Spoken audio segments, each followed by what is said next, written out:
When you consider what the cast and crew of Back to the Future Part 2 pulled off in late November 1989, what would be their follow-up and the finale to the series with 1990's Back to the Future Part 3? You have to remember how beloved the series had become since its debut in 1985, and to the delight of fans when it returned in 1989. The third movie had to have a befitting conclusion to the story. The genesis of the idea for the third movie stems from a moment between Michael J. Fox and Bob Zemeckis of what point in time Michael would like to go to if he were able, and he answered, the Wild West. The original plan for Part 2 was to do the plot for Part 2 and 3, but it would end up being too long at 227 minutes, which would be under 4 hours for one movie.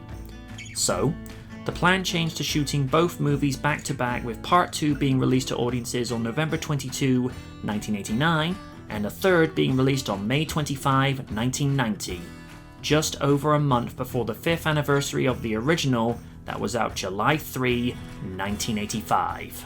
It would be a back and forth routine for director Robert Zemeckis, as he would shoot Part 3 out in the desert, and then fly out to Burbank and view the daily edits, and then make whatever changes necessary, and then fly back out to the desert the next day to continue shooting Part 3. And this went on for 3 months. It was a shock to see the cliffhanger that Part 2 had left on, with fans realizing that they were going to get a conclusion. The stage was set for one last trip in time for everyone's favorite time-traveling duo. And so, for the 30th anniversary and the last entry in the series, Time Circuit's on. Just like Part 2, this movie literally picks up seconds from when the last movie left off, with the Doc witnessing Marty accelerating to the future from Part 1, and then he's greeted by Marty from Part 2 telling him he had returned from the future. And the clock tower scene is in all 3 movies. Compared to the more fantastical and technical aspect of the sci-fi future as suggested in Part 2, the Old West look of Hill Valley in 1885 had a much more simplistic look, from the wooden saloon to Doc's blacksmith building. Westerns for me have always had this wonderful appearance, from the way they're shot of this sepia tone in filming to where it has a rich look of colour and character. So Hill Valley itself is almost a character in the way the buildings are set up. Granted, the town wasn't that big compared to what it would be in 100 years from that point to where this time travel journey would begin, and we would actually see flashes of its future begin to rise with the construction of the town's clock tower, which has been a character in of itself in all 3 movies. It was a key component in Marty going back to the future in Part 1, the tower being converted into Biff's casino and penthouse in Part 2, and the 1955 scene being reused from Part 1 and again at the beginning of this movie. Just like with its predecessors, the pacing of this movie is consistent and keeps the audience invested in the story even when there's no action scenes or time travel sequences. I think some of the more interesting segments are when we see Marty and Doc debating over the consequences of what time traveling has caused, and why Marty argues that they have to go back to 1985 as neither of them belong in 1885. This is something that Doc feels responsible for in Biff stealing the DeLorean in Part 2 to hand his teenage self the sports almanac that allowed him to change history to where he would become rich, powerful, and corrupt, and which is how 1985A came to exist. Also, saving Clara from falling into Shawnash Ravine alters history, as Marty reveals to Doc that the ravine was named Clayton Ravine as he had heard about a legend of a teacher that fell into it 100 years ago, and Doc realizes that it was meant to be her. Per his instructions through his letter through time, he wanted the time machine destroyed upon Marty returning to 1985. Because of the mess they had to clean up of Biff altering history in Part 2, the Doc knew what the DeLorean represented of what could happen if time travel was misused. And it's interesting to see the Doc shoot down the idea of taking Clara back with them to 1985. He had cautioned Marty for disrupting the space-time continuum for his own benefit, and he would do no less. Well, that has to be conflicting. Imagine this. You have found the love of your life, but you have to leave her in the past just in case there's this slight chance there's a time paradox created. Ain't that just irritating? Initially, Doc scoffs at the very notion of him being able to fall in love at first sight when he sees the photo of his gravestone from 1955, erected in eternal memory by his beloved Clara. It's only when he looks into her eyes after saving her from falling into the ravine that what he had scoffed at earlier had just happened to him. The Doc had found his soulmate. And what I found with this is that it was a sweet angle, as Clara seemed like the kind of lady that the Doc would fall for. Someone who was as interested in science and the writings of Jules Verne as he was. Seeing the love and passion for those stories from the characters look so natural and organic to where the audience could believe that they were into these stories. This plays very nicely into the end of the movie. And I suppose we should address the elephant in the room again. Alright. Part 2 repeated a lot of beats from the first movie, with Marty getting into an altercation with a member of the Tannen family. In the first movie, he got out of it in style. Part 2, he just managed to scrape by. In this sequel, things start as before, in which he's minding his own business, but then Buford Mad Dog Tannen mistakes him for his ancestor, Seamus McFly, and then gets agitated when Marty mentions the name Mad Dog. Now, on one hand, it is history repeating itself, but it does have a twist in that Marty doesn't escape. That is, until the Doc comes to his rescue. And true to form with most Western movies, the protagonist comes in hip first to the camera and then pans up the body. Similar beats are repeated with Marty getting knocked out and coming to in the home of one of his family members. Part 1 and 2 sees him waking up in his mother's room, and now he wakes up in the home of his great-great-grandmother, Maggie McFly. I did like the fact that he stopped himself in mid-sentence when he realised that it wasn't his mother this time, even though there was a strong resemblance to her. In Part 1, Marty adopted the pseudonym of Calvin Klein, as his teenage mother assumed that was his name because of the label that was on his underwear. And in 1885, Marty adopts the pseudonym of Clint Eastwood, which was kind of set up in Part 2. There was another aspect from Part 1 that got carried over, and that was the model set of how Doc planned to send them back to 1985 with a not-to-scale train set of how the locomotive would push the DeLorean up to 88 miles per hour. That was a clever part of the writing, because had the fuel line not been ripped, then we wouldn't have had much of a movie. Whereas Part 1 needed the lightning bolt to generate the 1.21 gigawatts of power to send the car back to 1985, the locomotive was used to push the time machine as it could not move under its own power. Although, it has been argued down the years that the DeLorean probably could have run on unrefined oil. Sure, there's a strong chance that the car could have been ruined upon returning to the future, but it would have accomplished its goal. I feel like the race to the future for Part 3 is playing parallel to what took place in Part 1. Because as the locomotive and the DeLorean get closer to the end of the track, the tension and stakes begin to rise, but with the complication of Clara aboard the engine and the hoverboard being deployed, which would then set up how Doc would get from 1885 to 1985 at the end of the movie. The speedometer reaches 88 miles per hour just as the DeLorean reaches the end of the track on its final journey through time. Part 2 gave away a lot of foreshadowing of what was to come for Part 3, including the Doc wanting to explore one of the greatest mysteries of the universe. Women. This got initiated when the time circuit dashboard was malfunctioning, as the date January 1, 1885 would flash when Doc was trying to input the date of November 12, 1955.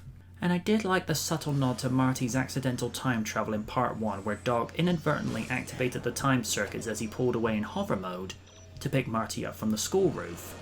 During the very storm that gave the DeLorean the necessary 1.21 gigawatts to time travel back to 1985, the lightning struck the time machine, causing a gigawatt overload and sending Doc and the DeLorean to 1885.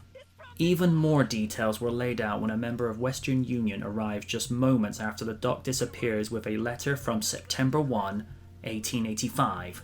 I like this, as the Doc knew he wouldn't be able to repair the time machine in the Old West, so he sent Marty a letter through time letting him know of his well-being and what he would put in place for him to get back to 1985. The story arc that surrounded Marty from Part 2 comes to a head as this movie finally sees him resolve his insecurities of him losing his judgment whenever someone would call him chicken, or in the case of this sequel, yellow. Marty is goaded into facing Mad Dog in a standoff, of which Doc criticizes him for accepting it, alluding to an event in his future in which he would break his hand in an automobile accident. Now, normally I would censor moments of cursing on this review series. However, I am making a big exception in this case because Michael not only delivers this line brilliantly, and to censor it would do a disservice to the lesson he learns. You hear me wrong? I said that 10, you gutless yellow pie slinger! He's an asshole. I don't care what Tannen says, and I don't care what anybody else says either. And can I just say, the delivery of that line was perfect. I wonder if anyone's made a meme out of it. If they haven't, start it already. In this scene, Marty gains self-worth in not caring what an antagonist thinks of him, and in doing so, he overcomes his insecurity. The ending was done with all loose ends tied up. The Doc has the life he wanted with a loving wife and 2 boys named after their favourite author, Jules and Vern. Marty and Jennifer's future hasn't been written yet, so they're free to make it as they see fit. And with the flyby of the train, one of the greatest movie trilogies of all time comes to a close. For his final appearance as Marty in live action is probably the most pivotal. We had seen the arc set up in part 2 of Marty losing his cool whenever someone would call him chicken, and it comes to a head when he's goaded into a shootout with Mad Dog, and it's seeing Marty coming to realise that he can be the bigger man, and just say no. Michael plays it so naturally as he had done before. He acts like a true friend in wanting to save the Doc from certain doom when learning of his fate in 1885, even though it went against his wishes. It's a testament to the actor's performance in all 3 movies and why we still love the character of Marty McFly to this day. And no one could have played him better than Michael J. Fox. I find this is arguably the best performance as the Doc from Lloyd, as he not only plays his 1955 and 1985 counterparts flawlessly as he had done before, but now there's a level of confliction from him when he bonds with Clara and falls in love for the first time. The Doc had always been a man that would live his life as dictated by science, logic, and morals as well. But given that he didn't see the possibility of falling in love is what complicates the story for him, and the return to the future with his partner in time, Marty. There's only one Doc Brown, and his name is Christopher Lloyd. Mary was actually persuaded to do the final Back to the Future by her kids, as they were fans of the first 2 movies and said, "Oh, Mom, you have to do Back to the Future." I love the reserved and ladylike character that Mary Steenburgen puts on as Clara Clayton, and the love of Doc Brown's life. The chemistry is so natural between the two that you would be forgiven for thinking that they were a couple for real. She would reprise her role as Clara in the spin-off animated series of Back to the Future, the series. You know, it doesn't matter if it's 1955, 1985, 2015, or even 1885. A Tannen is still a Tannen. A butthead through and through. Whereas in part 1, Biff served as the obstacle for George McFly to overcome Biff as a bully, Mad Dog serves as the obstacle for Marty to overcome his own insecurities of when people would question his courage. And it wouldn't be a Tannen if he didn't get an expression wrong. I'll hunt you and shoot you down like a duck. It's Dog, Buford. Shoot him down like a dog. Suffice to say, this is not on par with his performance from part 2 of a corrupt man with wealth and power, but he still turns in a great performance as an outlaw in what would be his final live-action appearance as Tannen, as well as 1985 Biff at the end. Like I said before, he might play a butthead, but the actor made the character a legend. Leia plays Marty's ancestor in Maggie, who emigrated to the west coast of America from Ireland with Seamus, and she not only puts on an authentic Irish accent, but plays such a different personality to what she had done before with 1955 Lorraine and 1985 Lorraine. She has a much stricter tone in voice and personality when she greets Marty when he wakes up after being unconscious for 8 hours. She ends the movie by playing Lorraine 1985 one last time. Elizabeth essentially reprises her role for a coffee break as Marty reunites with her at the end. For the extremely limited screen time she has, she plays it well. Personally, I would have preferred if she had been given more time. The trick photography method that was employed in Part 2 to where one actor would be able to play two roles in the same shot is used again, as Michael J. Fox is seen in various shots playing Marty McFly and his great-great-grandfather, Seamus McFly. Considering that this type of technology was used 30 years ago, it still looks convincing to this day. And that's not even talking about the timing from Michael in not only delivering the best take from his respective roles, but also the editing done by the film's editors in Arthur Schmidt and Harry Karadimas. The timing is so natural and perfect that you'd be forgiven for thinking that it's two actors within the same shot, when it's just one. The sequence with the train is probably my favourite of the movie because it's using a similar method from Part 1. Whereas the car required a bolt of lightning in order to generate the 1.21 gigawatts to break the time barrier, this time around the locomotive was required as the DeLorean had no gasoline to move under its own power. And just like Part 1, the race to the future was a pulse racing experience to where the momentum and tension was building with each sequential burst of speed from each color-coded log that Doc put into the boiler, igniting it and allowing the fire to burn longer and hotter. The miniature used for the locomotive that flew off at the end of the track was impressively detailed that you'd be forgiven for thinking that it was the real McCoy. And the editing is done perfectly to where it transitions from the incomplete bridge from 1885 to the complete bridge using the smoke and mist to fade into 1985. There was one mishap that happened on the set. During one of the courthouse hanging takes, the noose was incorrectly set up to where Michael was actually being hung for real. The visual effects were minimal, as I think they were only used for the DeLorean's journey from 1885 to 1985 and to when the Doc used the converted destroyed locomotive with hover conversion parts in order to return to 1985 to collect Einstein and visit Marty. And they still look great.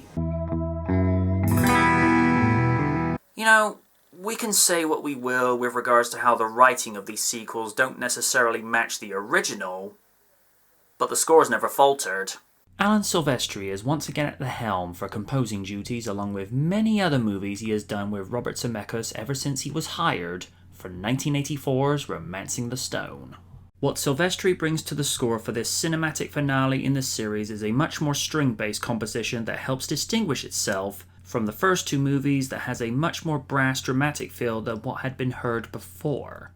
Now that's not to say that the former was undramatic. Some of the best pieces from Part 1 are of the skateboard chase scene and the penultimate clock tower sequence, and they're some of the most dramatic pieces anyone has ever heard. The music almost acts as a character. During the race to 1985, as each log blew, the score gets more intense as if it's willing the protagonist on, with the climax of that piece culminating as the DeLorean hits 88 miles per hour. Alan Silvestri, to me, is one of the most definitive masters in the composing industry. When you hear his work in Romancing the Stone, The Avengers, and Back to the Future, it's not hard to understand why. He gave what I think is possibly one of his best scores ever, and it sent the series off with a bang. Adding to the music department was ZZ Top providing their track Double Back, as they were huge fans of the series and even had parts in the movie as the band at the Hill Valley Festival playing an acoustic version of Double Back, and it's great to listen to with the addition of the harmonica. And as a nice tie back to the original was hearing Huey Lewis and the News' Power of Love from the speakers of the 4x4s at the end of the movie, as the series is still set in 1985. Everything came full circle. The movie grossed a profit of $246.1 million against a budget of $40 million. Adjusted for inflation today, and the movie would have brought in $501 million. Great Scott.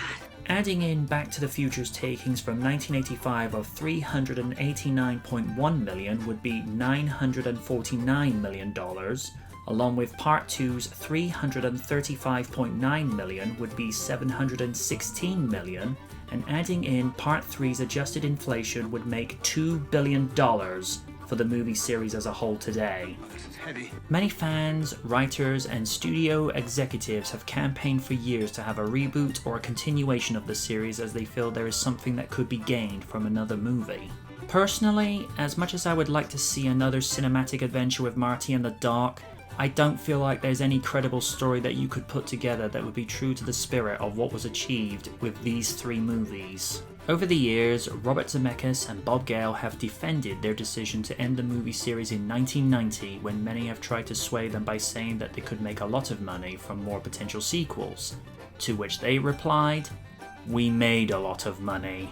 Many have applauded their artistic integrity and not dragging a franchise back out just for the sake of the dollar. Sure, you want to further entertain your audience, but that's exactly it. The goal should be to make a sequel to tell a good continuation and not fill the pockets of studio executives that only see giant dollar signs. Bob and Bob have even had it written into their contracts as the creators of this franchise that no one can remake nor reboot this series whilst they're alive. And there was that wild rumor back in 2010 that the movie was going to be remade with Justin Bieber in the role of Marty McFly. Many are glad this never came to pass. Whereas some movies have become irrelevant and not held up since their release, Back to the Future has been one of the few that has achieved the very seldom accolade of timeless quality. You get writing, casting, performances that has simply been left behind to where the rewatch value is not as common in modern day movies. In terms of, like I said before, Back to the Future is the perfect time capsule trilogy. You know, it exists in a world in of itself.